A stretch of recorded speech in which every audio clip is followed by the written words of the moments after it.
ngizocela uBenten wami ukuthi angishade. Cause sengiyahluleka manje ukuhlala ngaphandle kwakhe.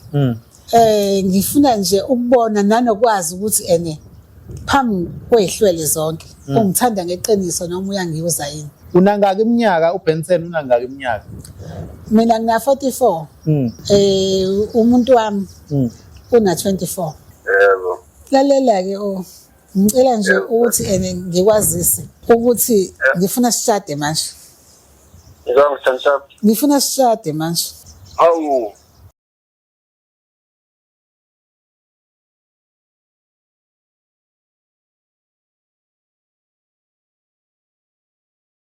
Ngibingelele babukeli bevumani film lokhuluma uvumani wale wamhlabeni nganawusuwanini madoda phansi le emanguzi.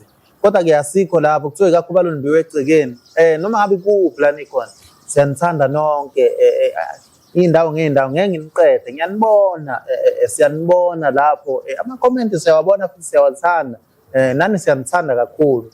Ngibonge kubo bonke abasidonethelayo lapha kwi channel. Noma ngabe ubani osinikeza ama advice futhi siyabonga bafowethu uNkulunkulu nje avula iminyango mo.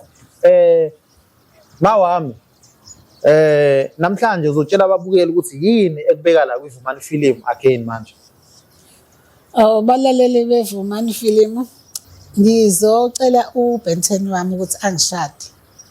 Cause sengiyahluleka manje ukuhlala ngaphandle kwakhe. Ngifuna nje ukubona nanokwazi ukuthi phambi kwehlwele zonke ungithanda ngeqiniso noma uyangiuza yini. Lokho nje ngifuna ukubona nokukwazi. Ngingajabula kakhulu uma ngasaphumela obala.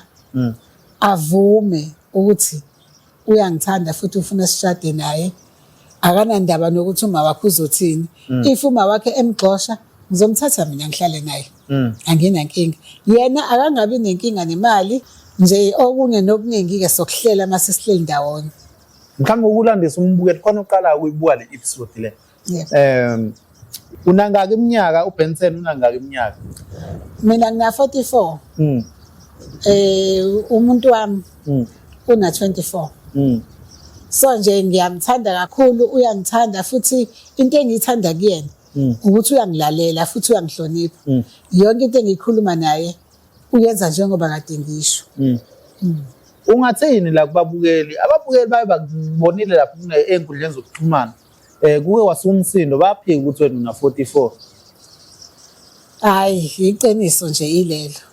Alijiki futhi.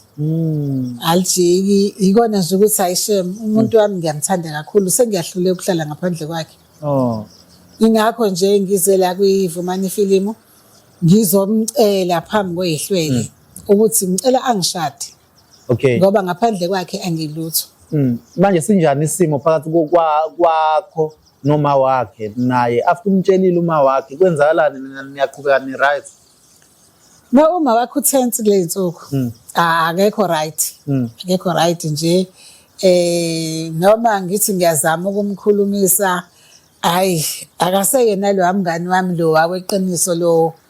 Yabo manje nje ngiyabona ukuthi engathi kuzogcina lento yami nomuntu wami sihliphizeka. So ngicela nje uBenten wami ukumthatha azohlala nami. Kuze nje angaze nje alemtshena izinto eziningi ezizoze zimguqula umqondo ngoba ngiyamthanda uyangithanda futhi uyanganelisa kakhulukazi nje embedeni ayishem hayi shamanye ama recipe lapha.